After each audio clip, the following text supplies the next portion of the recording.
नमस्कार दर्शक बंधु मु हातरंधा चैनल को आपण मानक बहुत बहुत स्वागत करुच्ची। फ्रेंड्स आज मु आपण मानक सहित चाउल रे गोटे बढ़िया स्नैक्स रेसिपी शेयर करने को जाऊँगी। आशा करुच्ची ये रेसिपीटी आपण मानक बहुत बहुत पसंद आसीबो। जदि वीडियोटी पसंद आसे तेबे गोटे लाइक करदेवे आउ शेयर करदेवे। चलतु वीडियोटी आरंभ करवा। एठी देखंतु मु किछि अदा आउ कंचा लंका नेछि, किछि भुर्संग पत्र नेछि जहाको मु चुना चुना भली काटी नेछि पूरा एई भली भाबरे। तापरे मु एठी नेछि किछि कंचा मुग डाली को मु बतुराई नेइथिली, ताकू मु भल भाबरे धोई नेछि आउ ताकू पानी रु छाणी रखिछि। सेम प्रोसेस रे बुट डाली को मध्य बतुराई थिली, ताकू मध्य मु छाणी रखिछि। एहाकू आमे 3-4 घंटा बतुराई देबा। तापरे एठी स्वाद अनुसार लूण, किछि घियो, किछि काश्मीरी चिली पाउडर, हळदी पाउडर, अल्प टिके हेंगू आ चिली फ्लेक्स नेछि। तेबे चलंतु एठी देखंतु जो अदा कंचा लंका मु नेइथिली ताकू गोटे मिक्सी जार रे प्रथमे आमे पकाई नेबा। आपण माने चाहिले ताकू कुटी परिबे, किंतु एमिति मिक्सी जार रे देले बहुत शीघ्र होई जाय थाए। खाली दरदरा करबा को हमर दरकार, तो आमे आकू अल्प टिके समय चलै दबा। तो देखंतु पूरा कुटिला भली मु ताकू दरदरा करि नेछि। ए देखंतु एबे आमे जिबा नेक्स्ट प्रोसेस को। एठी देखंतु मु गोटे थाली नै जाउछि। थाली रे आमे एबे चाउल चुना पकाइबा। चाउल चुना मु एठारे 3 कप दउछि।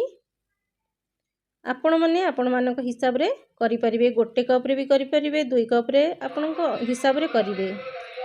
एबे मु सेतिरे स्वाद अनुसार लूण पकाई देउछि। मझिरे आमे एई भली भाबरे टिके होल करि नेबा। तापरे मु सेतिरे जो डाली को बतुराई रखिथिली ताकू पकाई देबी। ए रेसिपीटी को आपण माने निश्चय ट्राई करंतु। बहुत बढ़िया रेसिपी, आकू आपण माने मास मास धरी रखिकी स्टोर करी खाई परिबे।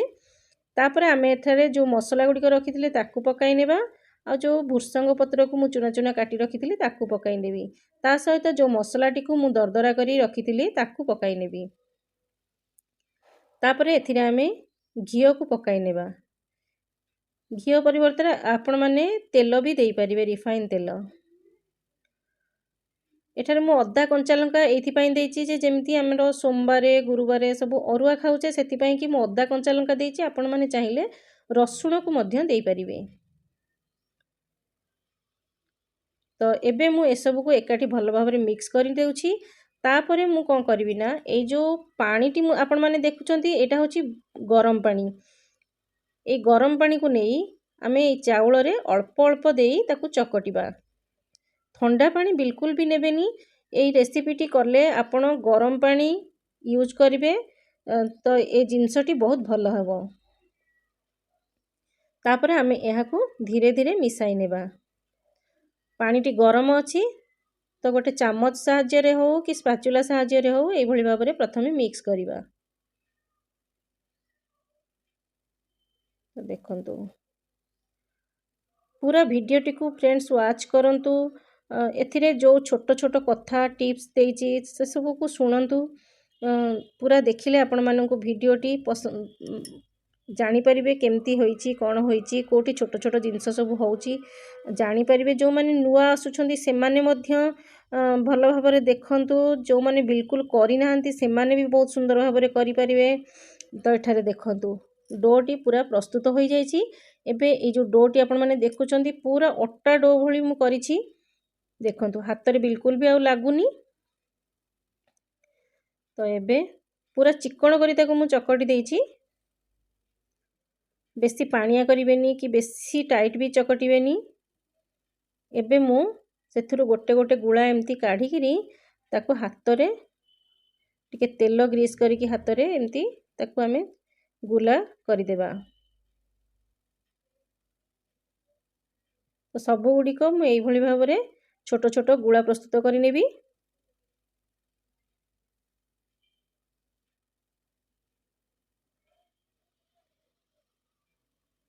ए देखंतु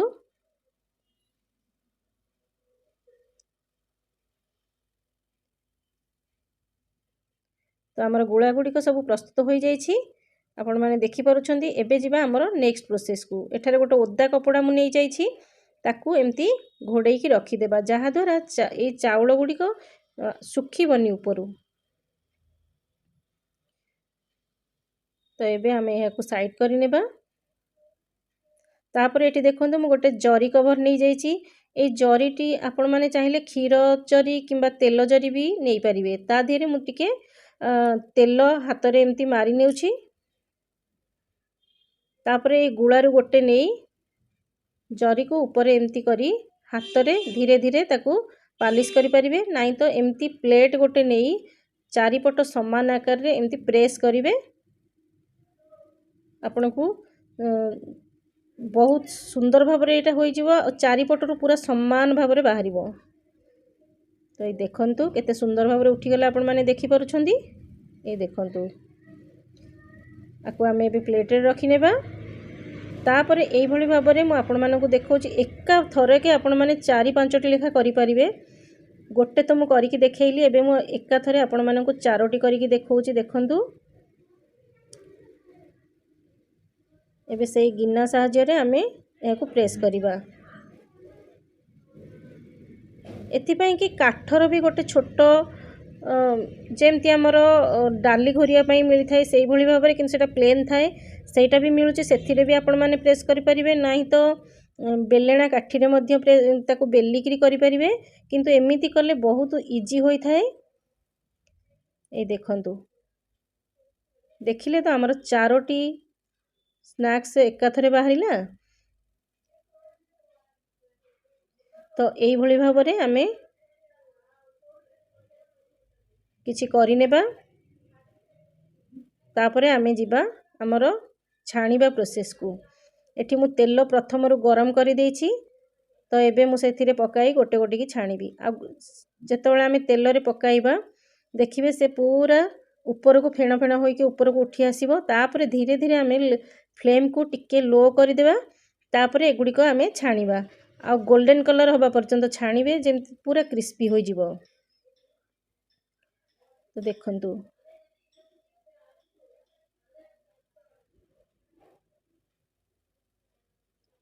पिला माने रेसिपीटी को खाइबा को बहुत पसंद करिवे। आ इवनिंग स्नैक्स रे मध्य पसंद करिवे खाइबा पई की।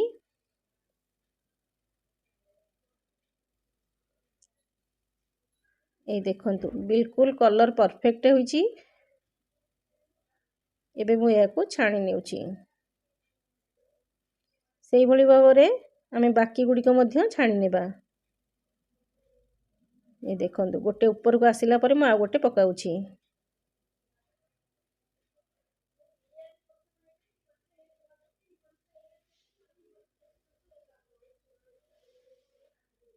तो देखुचंदी तो केते सुंदर भाव में आमर ये स्नैक्स गुड़िक बनी रेडी हो जाउची। आराम से आपण घरे बनाई करी डब्बारे स्टोर करी मासे मासे यहाँ को स्टोर करी रखी परिबे खाई परिबे। तो एबे मु यहाँ को छाणी नेउची। बाकी गुड़िक मध्य आमे एई भली भाव में छाणी नेबा। तो देखंतु आमर चाउलर ए स्नैक्स टी रेडी हो जाइए। बहुत सुंदर बास्ना भी आसुची। मु आपण माननकु एइथरु गोटे भांगी की देखौची। देखंतु आपण आपणक हिसाब रे साइज छोट बड़ करि परिबे। तो देखंतु एबे मु आपणको भांगी की देखौची केते सुंदर भाव रे। देखंतु केते केमती साउंड होची आपण माने जानि परुथिबे। ए देखंतु तो फ्रेंड्स देखिले तो एते सुंदर रेसिपीटी केमती बनी रेडी हो गला। आपण माने ए रेसिपीटी को बनांतु फेस्टिवल दिन मान करिवे बनांतु। जे घर को आछंदी तांको ए रेसिपीटी दियंतु से माने भी खाई के आपनकर बहुत प्रशंसा करिवे। फ्रेंड्स जे मो चैनल रे नुआ आछंदी प्लीज चैनल को सब्सक्राइब करंतु। देखा हबो मोर आ गोटे एपिसोड रे। रहूची नमस्कार।